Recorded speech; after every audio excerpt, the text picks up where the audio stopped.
Hello and welcome to our YouTube channel Omega Classes. दोस्तों, आज की वीडियो में हम देखेंगे क्लास 12 का सेमीकंडक्टर डिवाइसेस चैप्टर। ये वाला चैप्टर आपको क्लास 11th में भी है, उसका कुछ बेसिक नॉलेज यहाँ पे लगेगा, तो वो पहले हम रिवाइज कर लेंगे, उसके बाद में स्टार्ट करेंगे। आज का टॉपिक रेक्टिफायर हम पढ़ेंगे, ठीक है। तो क्लास 11th का पहले रिवाइज कर लेते हैं। क्लास 11th में एक टॉपिक पढ़ा था जिसका नाम है डायोड, या फिर उसको बोलते हैं पीएन जंक्शन डायोड, ठीक है। तो पीएन जंक्शन डायोड में हमने पहले उसका सिंबल देखा था, ये है उसका सिंबल, ठीक है। इस सिंबल को ध्यान में कैसे रखना है, जो एरो का डायरेक्शन है, ये देखो ये एरो, उस डायरेक्शन में ये डायोड क्या करेगा, करंट पास करेगा। मतलब ऐसा वाला करंट जो है वो पास कर देगा ये डायोड, ठीक है। और ऐसा वाला करंट जो है उसको क्या कर देगा, ब्लॉक कर देगा। देखो इधर से आने वाले करंट के लिए क्या है, ब्लॉकेज है, और इधर से जाने वाले करंट के लिए क्या है, एरो है, मतलब रास्ता है, ठीक है। अगर यही डायोड में ऐसा निकालो, ठीक है, तो इसका मतलब क्या होगा, इधर से आने वाला जो करंट है उसको पास करेगा और इधर से आने वाले करंट वो अपोज करेगा। इसको बोलते हैं पीएन जंक्शन डायोड। ये वाला जो भाग, ये जो है इसको पी बोलते हैं और इधर के एंड को एन बोलते हैं। पी पार्ट और एन पार्ट, दो टाइप के सेमीकंडक्टर होते हैं, एक पी टाइप सेमीकंडक्टर और दूसरा है एन टाइप सेमीकंडक्टर। उन दोनों को ज्वाइन कर दिया जाता है और उससे बनता है आपका पीएन जंक्शन, और उससे भी बाद में बनेगा पीएन जंक्शन डायोड। तो ये जो डायोड है इसको बायसिंग करते हैं, ठीक है। बायसिंग करना मतलब एक एक्सटर्नल वोल्टेज लगाना, एक्सटर्नल सप्लाई लगाना। अगर इस पी साइड को हम एक्सटर्नल सप्लाई का पॉजिटिव लगा देते हैं, ये पॉजिटिव, और एन साइड को निगेटिव लगा देते हैं, तो इसको बोलते हैं फॉरवर्ड बायस। क्या बोलते हैं, फॉरवर्ड बायस। अभी ध्यान में रखना, जब आपका डायोड फॉरवर्ड बायस होगा तब उस डायोड में से इस पॉजिटिव टू नेगेटिव ऐसा करंट पास होगा, positive terminal of the battery to the negative terminal of the battery. Reverse biasing भी होती है।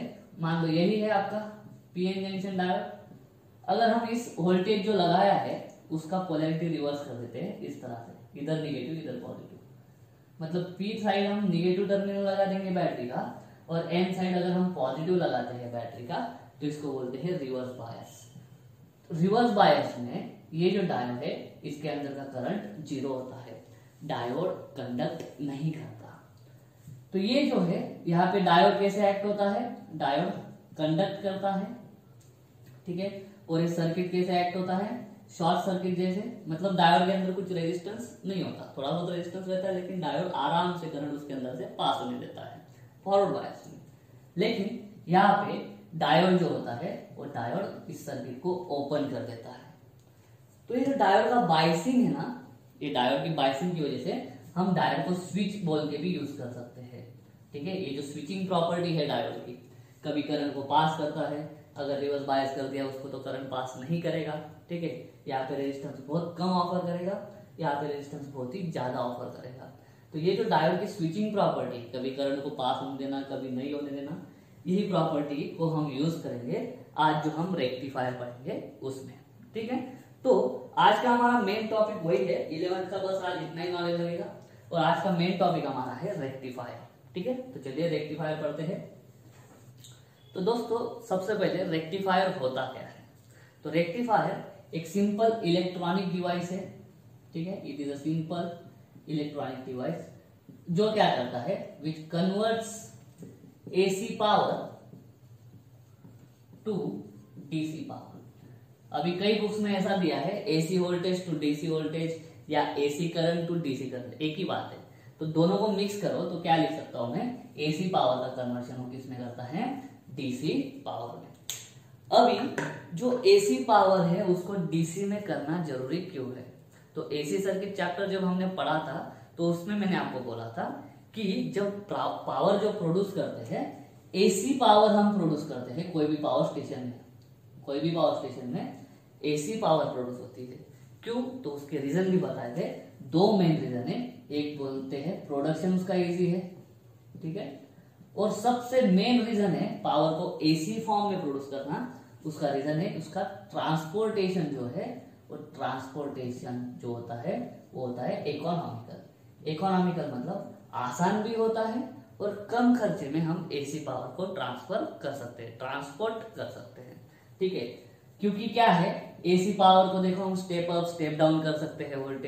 वोल्टेज कम ज्यादा होगा उसके हिसाब से करंट कम ज्यादा होगा। अगर कम करंट पे हम पास करते हैं पावर को तो हीट लॉस वगैरह कम होते हैं। वो सारा मैंने एक्सप्लेन करा है एसी सर्किट के जस्ट पहले वीडियो में। पहला टॉपिक ही था एसी सर्किट में कि एसी पावर यूज क्यों करा जाता है। लेकिन ये जो हमारे घर तक आता है, जो सॉकेट में हमारे सॉकेट बोर्ड में जो आता है वो कितना होता है सप्लाई, 230 वोल्ट और 50 हर्ट्ज। ये सप्लाई पे हमारे घर का फैन चलता है, कूलर चलता है और बाकी की चीजें चलती है। लेकिन सारे जो हमारे घर के अंदर डिवाइसेस है, फॉर एग्जांपल हो गया टीवी हो गया, उसके बाद में आपका मोबाइल चार्जर हो गया, ठीक है, ये है आपका मोबाइल चार्जर का डिब्बा। आज बेसिकली हम इस चार्जर के अंदर क्या क्या होता है वही पढ़ने वाले हैं, ठीक है। पूरा ब्लॉक डायग्राम पढ़ेंगे, इस चार्जर के अंदर जो जो कंपोनेंट है उस सब के बारे में पढ़ेंगे। तो ये जो 230 और 50 हर्ट्ज सप्लाई आता है वो हमारे सॉकेट बोर्ड में आता है। लेकिन सब डिवाइसेस उस पर काम नहीं करते हैं। ये चार्जर पे अगर आप देखोगे तो चार्जर पे लिखा रहेगा 5 to 6 volt DC, 5 to 6 volt DC. जो हमारा मोबाइल चार्ज होता है वो डीसी सप्लाई पे चार्ज होता है। तो एसी को डीसी में कन्वर्ट करना जरूरी हो जाता है। तो एसी को डीसी में कन्वर्ट कौन करता है, तो एसी को डीसी में कन्वर्ट करने वाला सर्किट है आपका रेक्टिफायर। अगर रेक्टिफायर नहीं होता तो मोबाइल आपका चार्ज नहीं होता।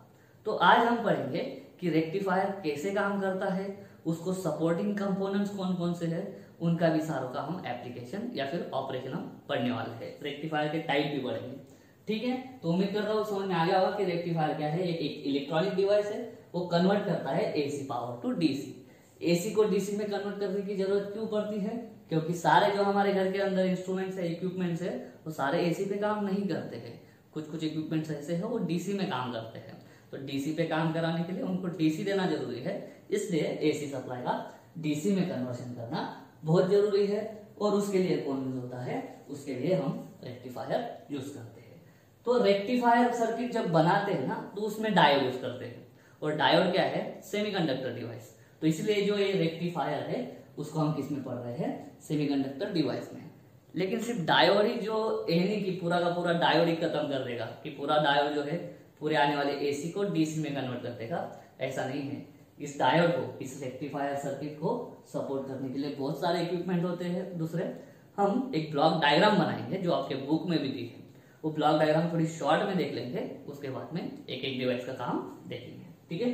तो मैं ब्लॉक डायग्राम ड्रॉ करता हूँ, एसी टू डीसी कन्वर्जन कैसे होता है, वो साइड में रहेगी, फिर हम इधर रेक्टिफायर पढ़ेंगे। तो देखो क्या होता है, सबसे पहले ट्रांसफार्मर होता है, ठीक है।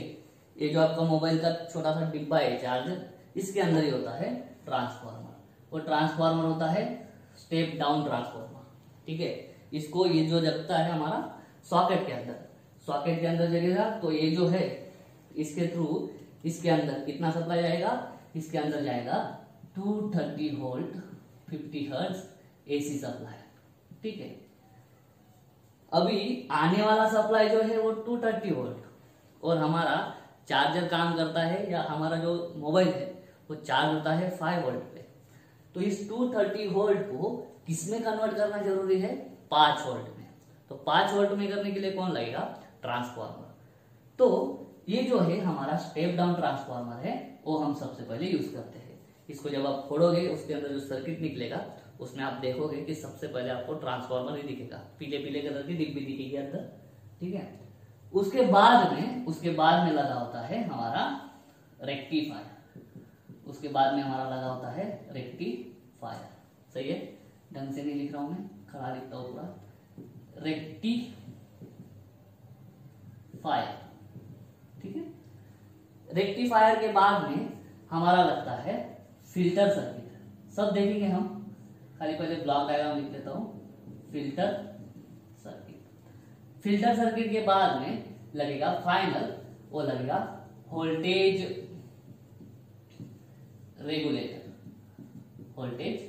रेगुलेटर, और बाद में फाइनल आउटपुट निकलेगा डीसी।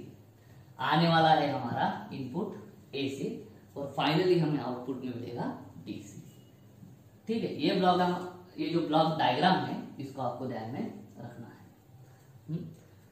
तो हमारे पास ये जो 230 वोल्ट एसी सप्लाई है उसको 5 वोल्ट डीसी में कैसे कन्वर्ट करेंगे। कोई सोच सकता है कि हम क्या करेंगे, पहले 230 वोल्ट जो है उसको 5 वोल्ट एसी में कर देंगे, 5 वोल्ट एसी में कर लेंगे और उसके बाद में हम उसमें डीसी का कन्वर्शन करते बैठेंगे। कोई और ऐसा सोचेगा, ये पहली वे है, ये दूसरा 230 वोल्ट जो डीसी है और सॉरी एसी है उसको हम बाद में क्या करेंगे 230 वोल्ट डीसी कर लेंगे और उसके बाद में इसको कम कर देंगे। तो इन दोनों में से कौन सा तरीका सही है, इन दोनों में से पहला तरीका सही है, ठीक है। क्योंकि जब आप एसी को स्टेप डाउन कर लेते हो, स्टेप डाउन करने के बाद जब आप उसका डीसी कर सकते हो तो ये पॉसिबल है। क्यों? क्योंकि ये जो स्टेप डाउन ट्रांसफॉर्मर है या फिर ये जो ट्रांसफॉर्मर है वो सिर्फ और सिर्फ एसी पे काम करता है, डीसी पे काम नहीं करता है। वोल्टेज कम करना हो या वोल्टेज बढ़ाना हो आपको ट्रांसफॉर्मर लगेगा और ट्रांसफॉर्मर एसी पे काम करता है। तो सबसे पहले आपको क्या करना है, ट्रांसफॉर्मर का यूज करके 230 वोल्ट एसी सप्लाई को हमें स्टेप डाउन कर लेना है 5 या 6 तक, जितना आपका चार्जर का नीड हो, ठीक है। तो ये जरूरी, ये क्या है 230 वोल्ट को हम क्या करेंगे एसी का डीसी कर लेंगे, उसके बाद में मिनिमाइज करते बैठेंगे। ऐसा कभी होता नहीं है, ठीक है, ऐसा हम डायरेक्टली हम नहीं कर सकते हैं, ठीक है। तो क्यों? क्योंकि ये 230 वोल्ट डीसी है, उसके बाद में हम बोलेंगे कि इस 230 वोल्ट डीसी को 5 वोल्ट डीसी कर लेंगे, तो ये पॉसिबल नहीं है। क्योंकि आप क्या कर रहे हो 230 वोल्ट डीसी को 5 वोल्ट डीसी कर रहे हो, मतलब स्टेप डाउन करना चाहते हो। लेकिन स्टेप डाउन करने के लिए इंस्ट्रूमेंट कौन सा है, ट्रांसफॉर्मर। ट्रांसफॉर्मर काम किस पे करता है, ट्रांसफॉर्मर काम करता है आपका एसी पे। तो पहला रास्ता सही है, दूसरा रास्ता गलत है, ठीक है। तो पहले स्टेप डाउन करो, एसी में रहते ही सप्लाई का एसी में रहते ही स्टेप डाउन करो। यहाँ पे भी एसी है और इस रेक्टिफायर के इनपुट में भी क्या जा रहा है, रेक्टिफायर के इनपुट में भी एसी जा रहा है। उसके बाद में रेक्टिफायर के आउटपुट में क्या होता है हम देख लेंगे, लेकिन पहले स्टेप डाउन करो एसी में रहते ही। बाद में डीसी वोल्टेज ज्यादा का कम आप नहीं कर सकते हो, पहले जब वो एसी में है तभी उसको कम कर लो ट्रांसफॉर्मर लगा के, उसके बाद में रेक्टिफायर सर्किट और आगे के सर्किट यूज करके उसको डीसी में करते रहो, ठीक है। ट्रांसफॉर्मर का यूज आपको समझ में आ गया होगा। अभी आगे है आपका रेक्टिफायर, ठीक है। तो रेक्टिफायर हम पढ़ चुके, it is a electronic device which converts AC power to the DC power. अभी इस सर्किट के दो टाइप है, पहला पढ़ते हैं हम हाफ वेव रेक्टिफायर। अभी नाम में ही सजेशन है पूरा, हाफ वेव रेक्टिफायर, मतलब ये जो रेक्टिफायर सर्किट होगा वो आपका सिर्फ हाफ वेव या फिर हाफ साइकिल के लिए ही काम करेगा, हाफ साइकिल के लिए वो काम नहीं कर सकता, वो उसका लिमिटेशन है।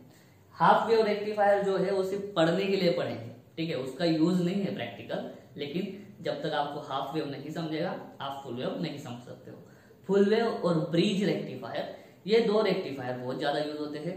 आपका ये जो चार्जर है इसके अंदर ब्रिज रेक्टिफायर यूज होता है 4 डायोड वाला, लेकिन ब्रिज रेक्टिफायर हमको सिलेबस में नहीं है, हम पढ़ेंगे हाफ वाला और फुल वाला, ठीक है।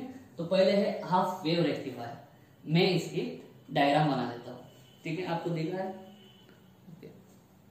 तो डायग्राम बहुत ही सिंपल है, क्या है, ये हमारा ट्रांसफॉर्मर, ये रहा ट्रांसफॉर्मर, स्टेप डाउन ट्रांसफॉर्मर, आ रहा है 230 वोल्ट 50 हर्ट्ज एसी। बाद में यहाँ पे लगेगा रेक्टिफायर सर्किट, ये मैंने लिखा है ब्लॉक में, यहाँ पे मैं सर्किट निकालता हूँ। रेक्टिफायर सर्किट में क्या है, तो कुछ भी नहीं है, बस एक डायोड है, खत्म, ठीक है।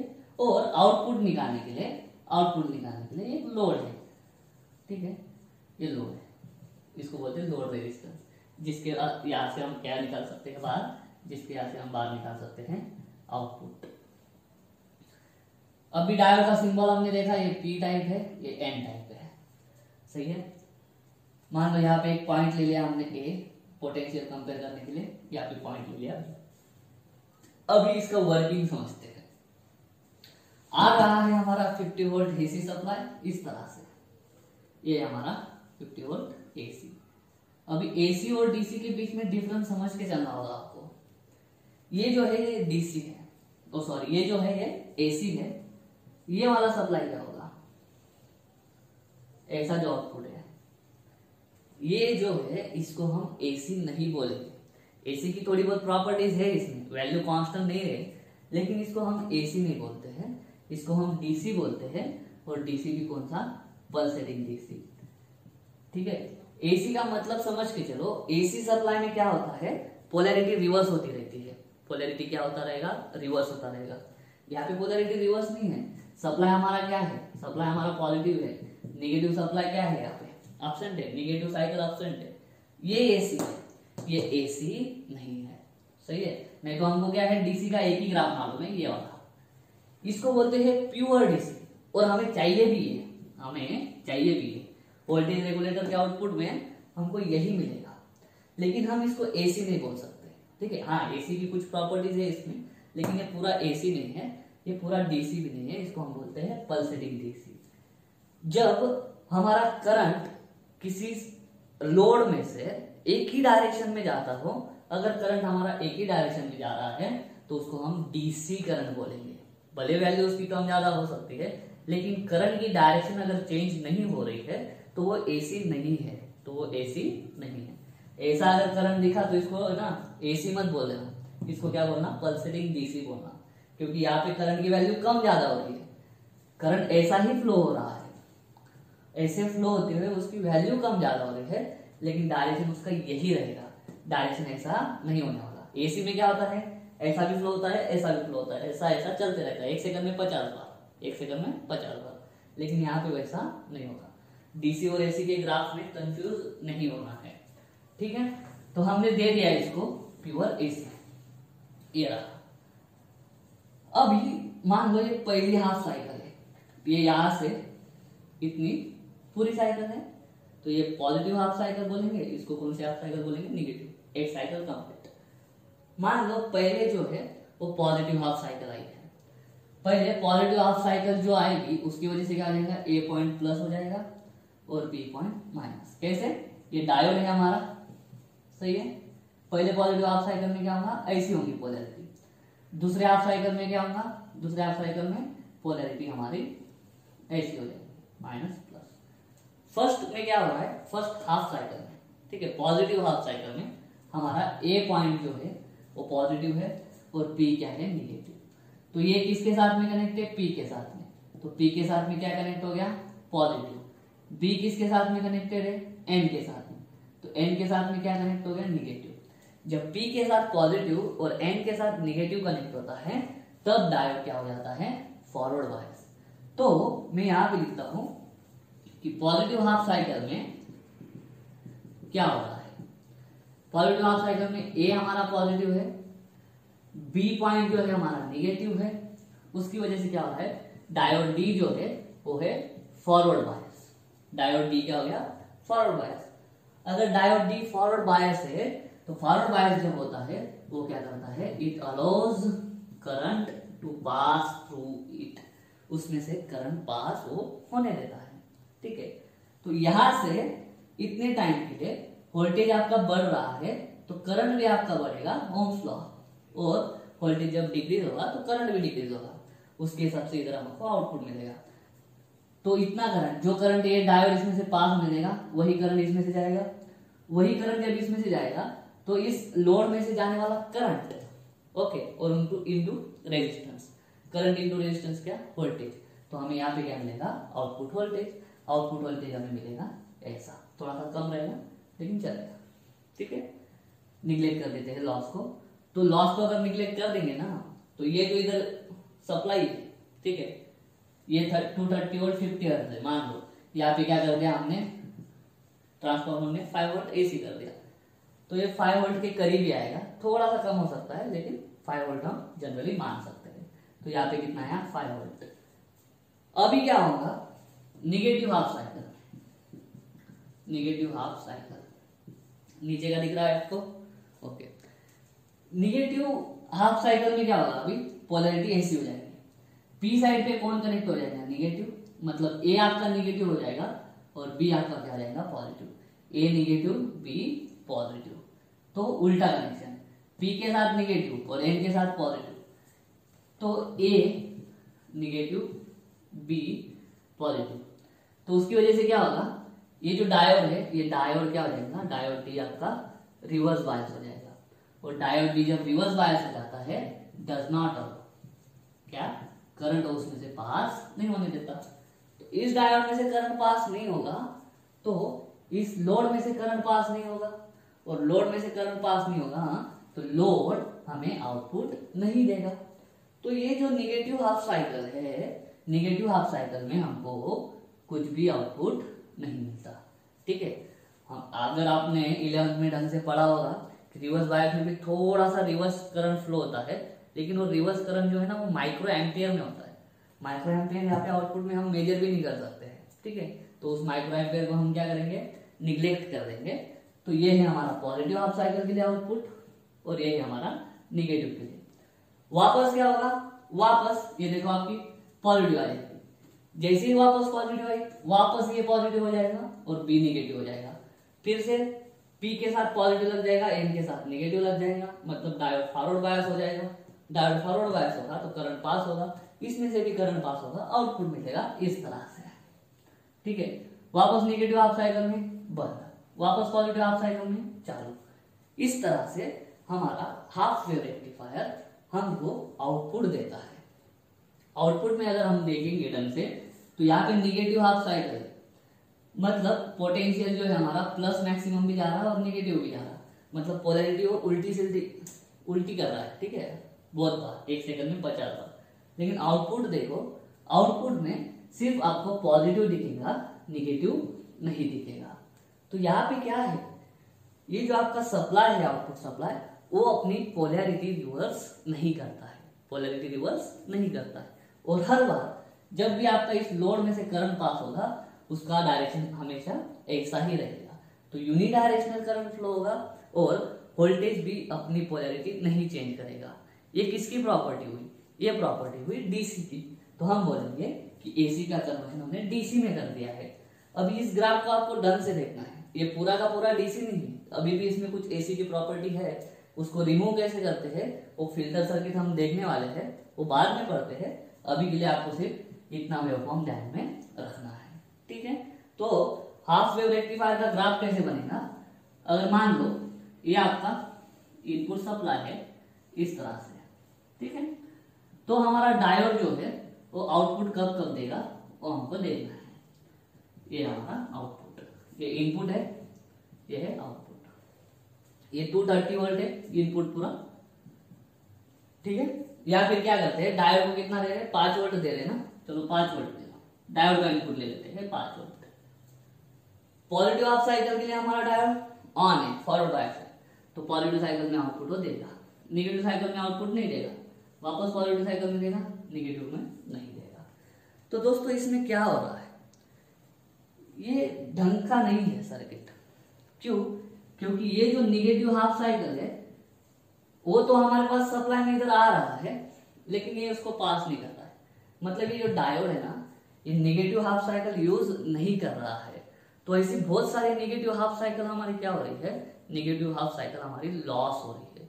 तो निगेटिव हाफ साइकिल का लॉस होना मतलब उतनी एनर्जी का लॉस होना। तो इसको जितना एनर्जी हम प्रोवाइड कर रहे हैं वो उतनी एनर्जी के लिए आउटपुट नहीं दे रहा है। तो हाफ वेव रेक्टिफायर जो है ना, इसकी इफिशियंसी मतलब कार्यक्षमता, कार्यक्षमता जो है वो बहुत ही कम होती है, इसलिए इसको यूज नहीं किया जाता है। इसको बस थ्योरी के लिए समझते हैं। ठीक है, क्योंकि ये भाई जो है बहुत सारी पावर तो लॉस कर देता है, 50% और उससे ज्यादा भी पावर लॉस हो जाती है हाफ वेव रेक्टिफायर में। ऐसा नहीं चाहिए, ये डिजायरेबल नहीं है। ठीक है, ये वाला हमको डिजायरेबल नहीं है। ये निगेटिव हाफ साइकिल के लिए भी हमें आउटपुट चाहिए, और निगेटिव वाले भी आउटपुट कैसे चाहिए हमको, ऐसा ही चाहिए। तो ऐसा आउटपुट कौन देगा, हाफ वेव नहीं दे सकता। तो ऐसा आउटपुट हमें आगे वाला सर्किट देगा जिसका नाम है फुल वेव रेक्टिफायर, जिसमें हम यूज करेंगे 2 डायोड। ठीक है, तो उम्मीद करता हूं इतना आपको समझ में आ गया होगा कि हाफ वेव रेक्टिफायर काम कैसे करता है, उसका डिसएडवांटेज क्या है, लॉस क्यों होता है एनर्जी, वो सारा आपने समझ में आ गया होगा। चाहो तो आप इसका स्क्रीनशॉट ले सकते हो। ये वाला वेवफॉर्म आपको ध्यान में रखना है। अभी हम देखते हैं फुल वेव रेक्टिफायर। चलिए, तो तो चलिए दोस्तों, अभी हमने हाफ वेव रेक्टिफायर देख लिया और उसका डिसएडवांटेज देख लिया, उसको यूज क्यों नहीं करते हैं वो भी समझ लिया। अभी जो है बारी है हमारी फुल वेव रेक्टिफायर की। हाफ वेव रेक्टिफायर में सिर्फ एक डायोड होता था जो सिर्फ हाफ साइकिल के लिए कंडक्ट करता था, इसके लिए वो सिर्फ हाफ साइकिल के लिए ही आउटपुट जनरेट कर पाता था। लेकिन यहाँ पे क्या है, दो डायोड है, एक D1 है, दूसरा D2। तो आपको थोड़ा बहुत समझ में आ रहा होगा कि पॉजिटिव हाफ साइकिल में एक डायोड काम करेगा और निगेटिव हाफ साइकिल में दूसरा डायोड काम करेगा। ठीक है, एक डायोड पॉजिटिव में काम करेगा, दूसरा डायोड निगेटिव में काम करेगा। तो इसके लिए जो दो डायोड वाला जो रेक्टिफायर है इसको बोलते हैं फुल वेव, क्योंकि ये फुल वेव के लिए आउटपुट हमें देगा। ठीक है, कैसे देगा वो देखते हैं। इसको जो बोलते हैं इस सर्किट को, इसको बोलते हैं सेंटर टैप। क्या बोलते हैं इसको? Centre tap. अभी सेंटर टैप क्यों बोलते हैं? क्योंकि यहाँ से सेंटर से हमने क्या निकाला है, कनेक्शन निकाला है। इस तरह से ये सेंटर से एक कनेक्शन निकाल के किसको जा रहा है, डायरेक्ट लोड को, और इस लोड के यहाँ से हम क्या निकाल लेंगे, आउटपुट निकालेंगे। सही है। तो ये काम कैसे करता है वही फिर से मान लो आने वाला जो सप्लाई है वो AC है। ठीक है, मान लो क्या है, तो पहले positive half cycle, positive half cycle में क्या होगा, A पॉजिटिव होगा, B निगेटिव होगा। अभी C का क्या है, ढंग से देखना। मान लो A और B के बीच में 200 वोल्ट का पोटेंशियल डिफरेंस है। कितने वोल्ट का जान दो, आने वाला कितना है 230 वोल्ट, 50 वोल्ट। मान लो A और B के बीच में 230 वोल्ट का पोटेंशियल डिफरेंस है, तो A और C के बीच में कितना रहेगा, उसका आधा 115 वोल्ट का, 115 वोल्ट का। तो A जब प्लस पे रहेगा तब C क्या रहेगा, C माइनस पे रहेगा, C रहेगा आपका माइनस पे। ठीक है, क्योंकि A और इसके बीच में कितने का डिफरेंस है, 230 का।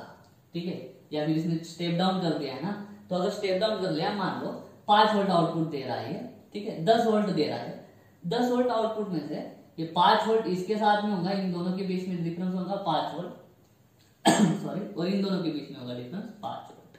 ठीक है, तो A के रिस्पेक्ट में C क्या है, A के रिस्पेक्ट में आपका C जो है और B जो है वो क्या है, निगेटिव होगा। ठीक है, हमें देखना है खाली इसको।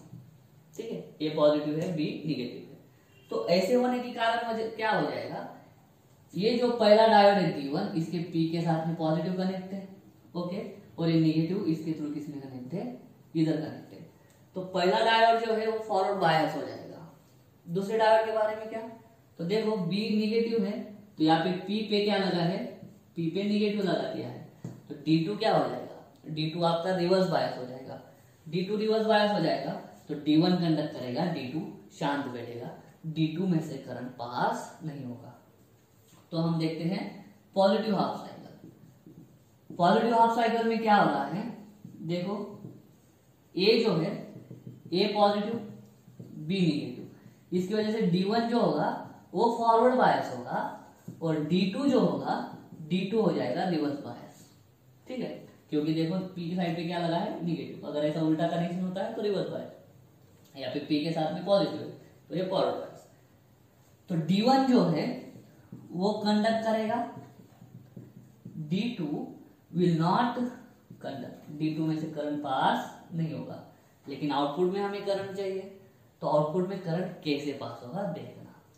ये पॉजिटिव है, ये negative, positive to negative current जाना है हमको। अब ये निगेटिव है ना, तो ये भी निगेटिव है। ठीक है, पहले ही बोला मैंने आपको। तो यहां से करंट गया A, ठीक है, करंट की पाथ करते हैं, निकालते हैं। करंट पास होगा A, उसके बाद में D1 में से करंट पास होगा, D1 में से करंट पास हो गया आया P में। अभी करंट जब P पे आएगा उसके पास दो रास्ते हैं, एक रास्ता है ऐसे जाने का और दूसरा रास्ता है ऐसे जाने का। लेकिन ये वाला रास्ता लेता है, क्यों? क्योंकि यहाँ पे डायोड क्या है, यहाँ पे डायोड ओपन है, ओपन स्विच की तरह एक्ट कर रहा है। मतलब इधर जो है ये डायोड करंट पास नहीं होने देगा उसके अंदर से। अगर इसके अंदर से करंट पास नहीं होगा मतलब इधर रेजिस्टेंस बहुत ज्यादा है। तो करंट जो है, करंट क्या करता है, करंट लो रेजिस्टेंस पाथ चुनता है। जहां पे रेजिस्टेंस कम है तो करंट यहाँ से पास नहीं होगा, करंट पूरा कहां से पास हो जाएगा, यहाँ से। और यहाँ से करंट की डायरेक्शन ढंग से देखो, P तक आ गया, P के बाद में Q, Q के बाद में किधर आएगा R, करंट की डायरेक्शन है ऐसी। P के बाद में Q, Q के बाद में R, R से आएगा वापस किधर, C में। इस तरह से करंट पास होगा, वापस किधर, वापस A में। ठीक है, इस तरह से। तो पॉजिटिव हाफ साइकिल के लिए आउटपुट जनरेट करने का काम किसने किया? पॉजिटिव हाफ साइकिल के लिए आउटपुट जनरेट करने का काम किया D1 ने। अभी देखते हैं negative half cycle. Negative half cycle में क्या होगा? निगेटिव हाफ साइकिल में उल्टा हो जाएगा, ये पॉजिटिव हो जाएगा और ये क्या हो जाएगा? निगेटिव। पोलैरिटी रिवर्स हो जाएगी ना, इनपुट सप्लाई क्या है? पोलैरिटी रिवर्स कर देगा, तो बी पॉजिटिव। तो ढंग से देखो, यहाँ पे पी के साथ में पॉजिटिव कनेक्ट हो गया, एन के साथ में क्या कनेक्ट हो गया? निगेटिव कनेक्ट हो गया, ठीक है, उसके थ्रू। तो निगेटिव कनेक्ट हो गया तो आपका जो है ये D2 फॉरवर्ड बायस हो जाएगा, बी पॉजिटिव ए निगेटिव, D2 अभी होगा फॉरवर्ड बायस, D1 होगा रिवर्स बायस। कंडक्ट कौन करेगा? D2 कंडक्ट करेगा और D1 will not conduct. Open switch की तरह एक्ट होगा, अपोज करेगा, उल्टा करंट उसको फ्लो होने को अपोज करेगा। तो फिर भी करंट फ्लो होगा, आउटपुट में फिर भी करंट चाहिए, तो तब करंट की पाथ कैसे देखेंगे? करंट की पाथ देखो, यहां से ये पॉजिटिव टू निगेटिव जाना है हमने को बी, उसके बाद में डायोड D2 में से गया, अभी वो ऊपर जाएगा P। अभी जैसे ही P तक आया, P के बाद दो ऑप्शन है, एक ऐसा जाने का, एक ऊपर। लेकिन ऊपर वाला पाथ करंट नहीं चुनेगा क्योंकि ये भाई ओपन है, इधर का सर्किट क्या है? ओपन है, रिवर्स बायस है ना ये, तो रिवर्स बायस क्या होता है? ओपन की तरह एक्ट होता है। तो ओपन मतलब रेजिस्टेंस बहुत ज्यादा, तो करंट लो रेजिस्टेंस पाथ चुनेगा, तो इधर रेजिस्टेंस ज्यादा है तो इधर नहीं जाएगा, इधर निकल लेगा। तो P के बाद जाएगा Q के बाद जाएगा R। तो ये इस बार भी, पहले भी करंट की डायरेक्शन ऐसी ही थी, अभी भी करंट की डायरेक्शन ऐसी ही है। इसका मतलब समझ के चलो, आपका डायोड कौन सा भी कंडक्ट करने दो, D1 करे या D2 करे, आपका ये जो आउटपुट के थ्रू जो करंट पास हो रहा है उसकी डायरेक्शन हमेशा ये है। तो यूनि डायरेक्शनल करंट फ्लो होगा, चाहे आपका पॉजिटिव हाफ साइकिल हो या निगेटिव हो, इसके अंदर का जो करंट फ्लो हो रहा है वो यूनि डायरेक्शनल है। यूनि डायरेक्शनल करंट मतलब डीसी करंट, वैल्यू कम ज्यादा हो सकती है लेकिन करंट क्या है? यूनि डायरेक्शनल, एक की डायरेक्शनल में है। तो हमको क्या मिल रहा है? समझ लो डीसी, क्योंकि करंट इनटू रेजिस्टेंस वोल्टेज, तो जो इनपुट वोल्टेज आपका एसी है, आउटपुट में यूनि डायरेक्शनल वोल्टेज मिलेगा, मतलब डीसी वोल्टेज मिलेगा, ठीक है। तो क्यू से आर तक ही है, पहले भी एसी डायरेक्शन थी, आर के बाद में वापस किधर? बी में आएगा, ठीक है, इस तरह से सी में, सॉरी बी में नहीं, आर के बाद सी में आएगा, ठीक है, वापस ऐसा सर्किट क्लोज हो जाएगा। तो हाफ साइकिल में, पॉजिटिव हाफ साइकिल में D1 forward, D2 reverse, D1 conduct, D2 oppose, open direct, ठीक है। फिर भी हमारे QR में से करंट कैसे पास होगा? डाउनवर्ड। और जब D2 कंडक्ट करेगा तब भी डाउनवर्ड। तो यूनि डायरेक्शनल करंट है, और यूनि डायरेक्शनल करंट मतलब DC। तो इसके लिए क्या करेंगे? वेवफॉर्म कैसे बनाएंगे? ऐसे मान लो ये ट्रांसफार्मर का आउटपुट है, ये जो मैं निकाल रहा हूं ये है ट्रांसफार्मर का आउटपुट, रेक्टिफायर के पहले वाला, सही है। तो पॉजिटिव हाफ साइकिल में कौन कंडक्ट करेगा? D1। तो D1 सिर्फ पॉजिटिव हाफ साइकिल के लिए आउटपुट देगा, D1 सिर्फ पॉजिटिव हाफ साइकिल के लिए आउटपुट देगा, और D2 निगेटिव के लिए। तो D1 D2 अलग अलग निकालते हैं, बाद में दोनों का निकालेंगे। तो D1 पॉजिटिव के लिए देगा, निगेटिव में शांत हो जाएगा, पॉजिटिव के लिए देगा, निगेटिव में शांत, वापस पॉजिटिव में आउटपुट देगा। वेवफॉर्म दिख रहा है आपको? ओके, ये D1 का है, ठीक है, D1 कंडक्ट कर रहा है। D2 निगेटिव में कंडक्ट करेगा, निगेटिव में कंडक्ट करते वक्त ऐसा मत निकाल देना, करंट की डायरेक्शन देगा, करंट की डायरेक्शन एक ही है, निगेटिव यहाँ पे अभी कुछ है नहीं, ठीक है। तो D2 ऐसा आउटपुट देगा, ठीक है, ऐसा निगेटिव में। ये पूरा आउटपुट एक साथ लिखते हैं, पूरा आउटपुट, ये D1 का आउटपुट, ये D2 का आउटपुट, ये D1 का आउटपुट, ये D2 का, वापस D1 का। तो फाइनल आउटपुट क्या है? ये रहा। तो फुल वेव रेक्टिफायर जो है वो हमें इनपुट के पॉजिटिव के लिए भी आउटपुट देता है और निगेटिव के लिए भी आउटपुट देता है, लेकिन आउटपुट जब हम देखेंगे तब आउटपुट में ये निगेटिव वाला पोलैरिटी है नहीं। जो करंट है वो हमेशा यूनि डायरेक्शनल है।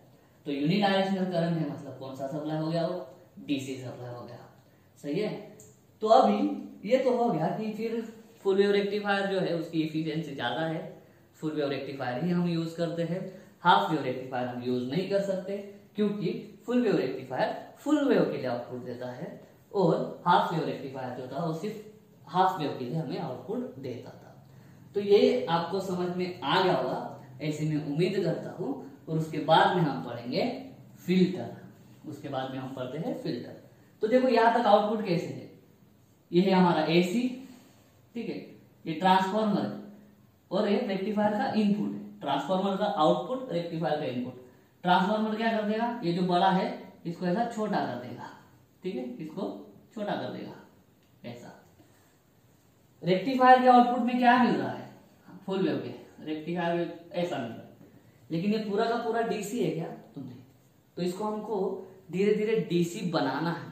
तो डीसी हम कैसे बनाते हैं तो वो भी देखेंगे, और ये डीसी के अंदर एसी भी प्रेजेंट है, उसको क्या बोलते हैं वो भी देखेंगे। लेकिन पहले आप इसका स्क्रीनशॉट ले लो, फिर मैं इसको रफ करूंगा और धीरे धीरे बताऊंगा कि रिपल क्या होता है, और उसके बाद में फिल्टर क्या करता है, वोल्टेज रेगुलेटर क्या करता है। ठीक है, चलिए दोस्तों, अभी हमने पढ़ लिया डायोड कैसे काम करता है, फुल वेव रेक्टिफिकेशन का आउटपुट कितना है, फुल वेव रेक्टिफायर का आउटपुट ये रहा। लेकिन ये जो वेवफॉर्म है इसको ढंग से देखिए, इसको ऐसा इसको हम डीसी नहीं बोल सकते, इसको हम क्या बोल सकते हैं, ठीक है, डीसी है, लेकिन ये कौन सा डीसी है, ये है पल्सेटिंग डीसी। मतलब अभी भी इसमें एसी प्रेजेंट है। ये जो है ना, ये मिक्सचर है, ये एसी और डीसी का मिक्सचर है। अभी एसी और डीसी का मिक्सचर कैसा है, तो दो बातें हैं, करंट या वोल्टेज जिसका भी ये वेवफॉर्म होगा उसकी डायरेक्शन एक ही है। मतलब हमारा अगर इसको हम वोल्टेज पकड़ेंगे तो वोल्टेज जो है पॉजिटिव और जीरो के बीच में खेल रहा है, पॉजिटिव और जीरो के बीच में। मतलब जो वोल्टेज है हमारा वो पोलैरिटी चेंज नहीं कर रहा।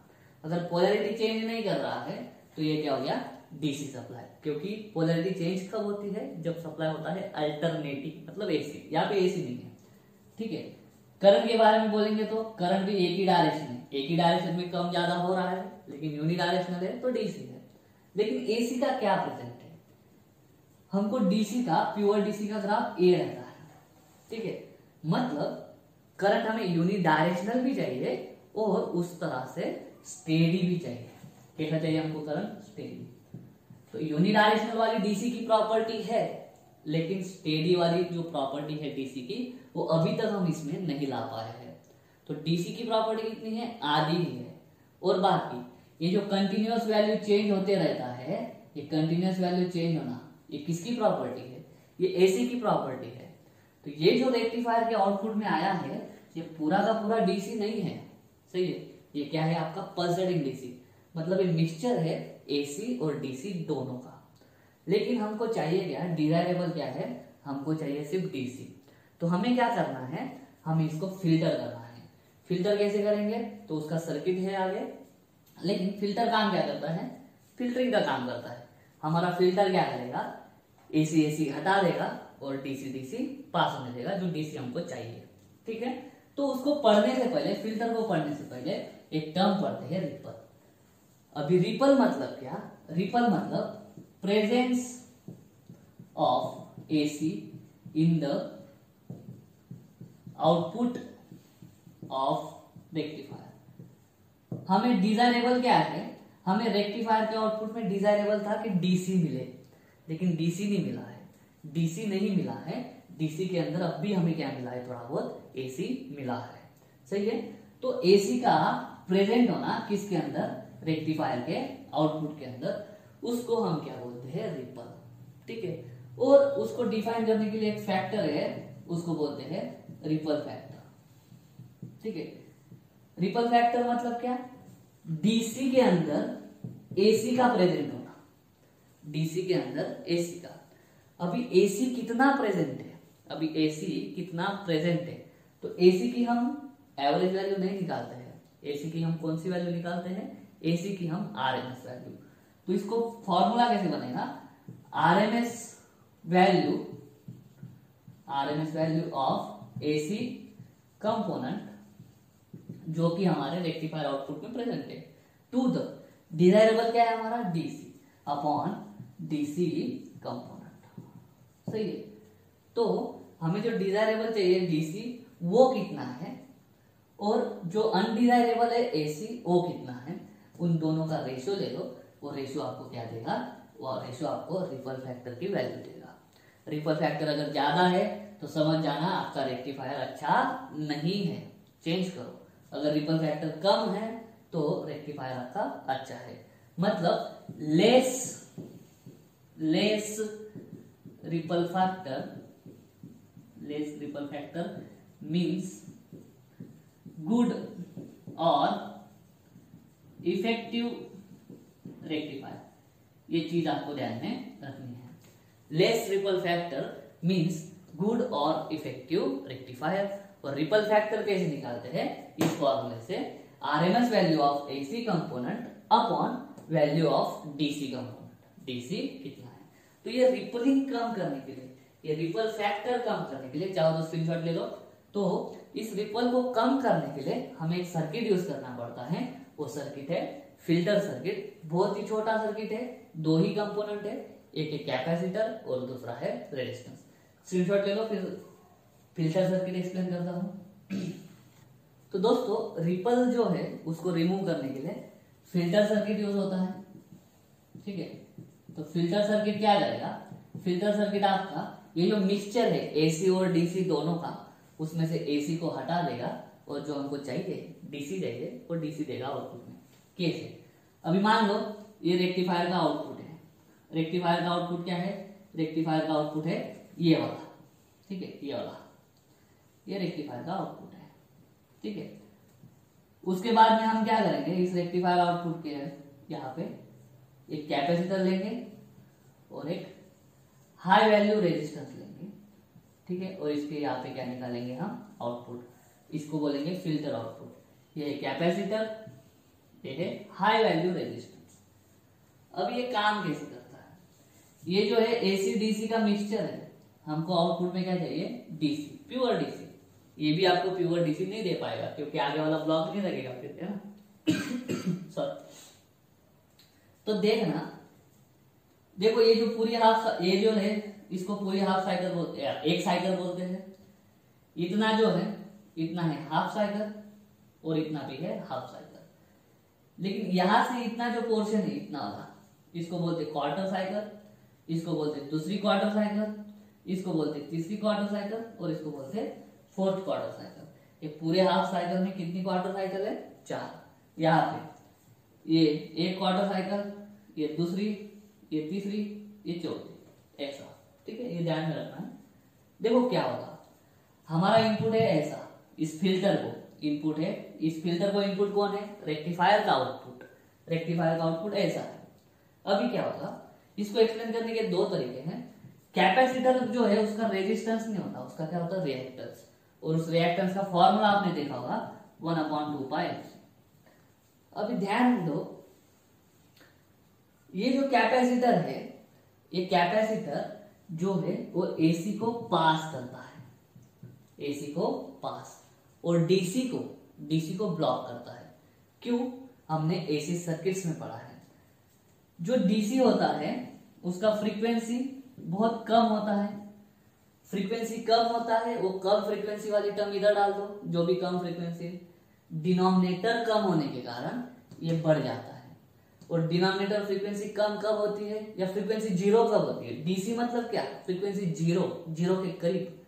जब फ्रीक्वेंसी जीरो के करीब डाल देंगे ये तो बढ़ जाएगा, क्योंकि डिनोमिनेटर हमारा जीरो के करीब चल जाएगा, तो हमारा एक्सी बढ़ जाएगा।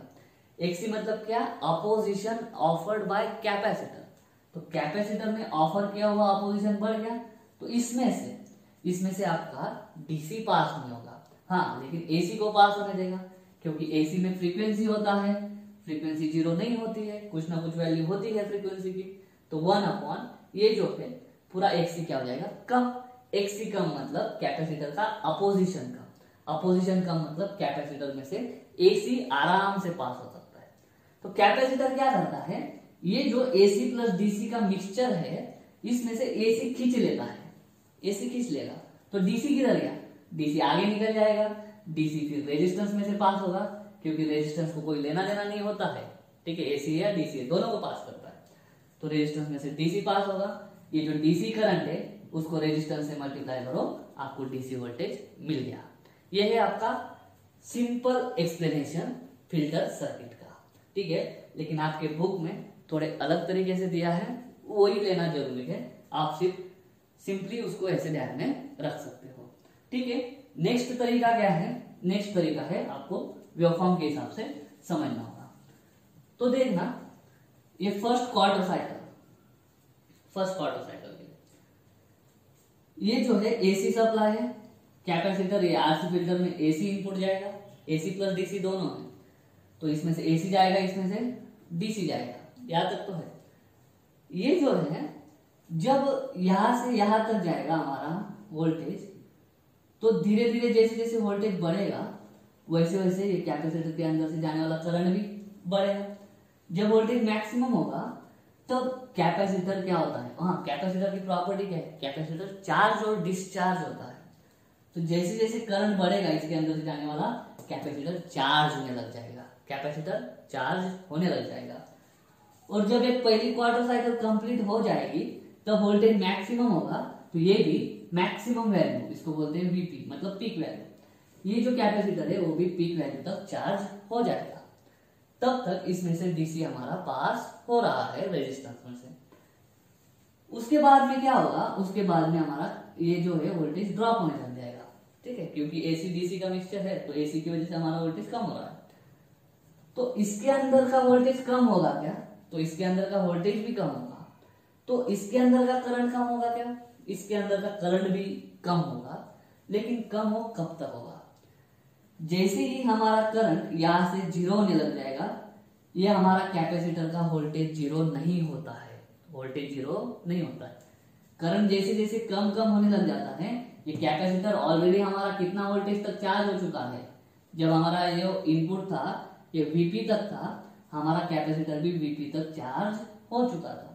अभी जैसे ही करंट कम होगा, ये जो है कैपेसिटर करंट लोड में से जाने वाला कम नहीं होने देगा। क्यों कम नहीं होने देगा, ये भाई डिस्चार्ज होने लग जाएगा। कैपेसिटर क्या होने लग जाएगा, डिस्चार्ज। और डिस्चार्ज कैसे होगा, तो डिस्चार्ज ऐसे होगा। तो डिस्चार्ज जब ऐसे होगा तो रेजिस्टेंस में से करंट फ्लो होगा, रेजिस्टेंस में से करंट फ्लो होगा और वो कंटिन्यूस आउटपुट देते रहेगा। ठीक है, तो देखो क्या होगा, हमारा कैपेसिटर अगर पढ़ेंगे हम, मान लो ऐसा, ये है पीक वैल्यू तक हमारा कैपेसिटर चार्ज हो गया था वीपी तक, जब हमारा सप्लाई यहाँ पे था। ठीक है, उसके बाद में करंट कम होने लग जाएगा, तो हमारा कैपेसिटर के अक्रॉस वोल्टेज भी कम होने लग जाएगा। लेकिन कैपेसिटर जो है वोल्टेज कम धीरे धीरे होगा, इधर का भी करंट बढ़ना और कम होना और धीरे धीरे, क्योंकि ये जो रेजिस्टेंस है इसकी वैल्यू होती है हाई। करंट बढ़ने को भी इसमें थोड़ा टाइम लगेगा और उतरने को भी थोड़ा टाइम लगेगा। तो हाई रेजिस्टेंस का वही फायदा है कि वो करंट धीरे धीरे बढ़ेगा। तो करंट धीरे धीरे बढ़ता है, इधर का करंट तुरंत बढ़ेगा, लेकिन रेजिस्टेंस का वैल्यू हाई होने के कारण धीरे धीरे करंट बढ़ेगा। ये कैपेसिटर का चार्जिंग होता रहेगा। लेकिन यहां से यहां इस पॉइंट पे जब आएगा, इस पॉइंट पे हमारा करंट जो है इनपुट या फिर जो इनपुट वोल्टेज है इस पॉइंट पे क्या है, जीरो है। जीरो होने के बाद हमारा धीरे धीरे वोल्टेज बढ़ रहा है। कैसे बढ़ रहा है, धीरे धीरे। तो धीरे धीरे बढ़ रहा है तो यहाँ पे भी धीरे धीरे करंट वगैरह बढ़ेगा। लेकिन वैसा नहीं होता है, ये भाई हमारा चार्ज हो चुका है। जब यहाँ तक ये वोल्टेज आ जाता है, वीपी तक चार्ज हो चुका है कैपेसिटर। जैसे ही करंट घटने लग जाता है तो कैपेसिटर अब डिस्चार्ज होके खुद ही इस रेजिस्टेंस में से करंट फ्लो होने देता है, ताकि इस रेजिस्टेंस के अंदर में जाने वाला करंट कम ना हो, और इस रेजिस्टेंस के अंदर जाने वाला करंट कम नहीं होगा। तो करंट कम नहीं होगा तो करंट इंटू रेजिस्टेंस भी कम नहीं होगा। करंट इंटू रेजिस्टेंस क्या है, वोल्टेज। तो आउटपुट वोल्टेज भी क्या होगा, कम नहीं होगा। थोड़ा बहुत तो होगा, थोड़ा बहुत होगा।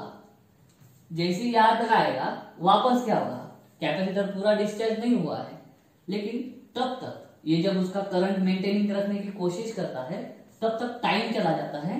टाइम यहां से यहां तक चला गया तो वापस क्या आ गया, वापस आपका क्या आ गया, पीक वैल्यू।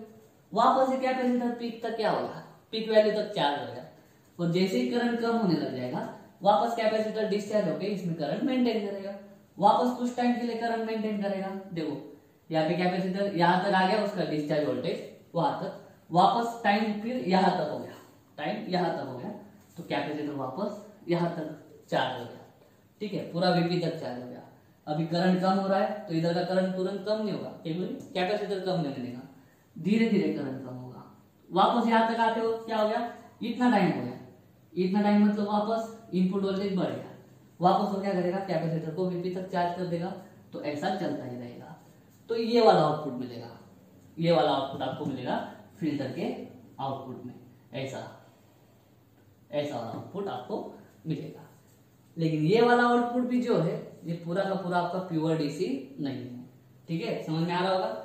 ये जो है आउटपुट हम कैसे दिखाते हैं, देखो ये जो है आपका रेक्टिफायर का आउटपुट है, और इसको अगर आप एनवलप बना देते हो इस तरह से,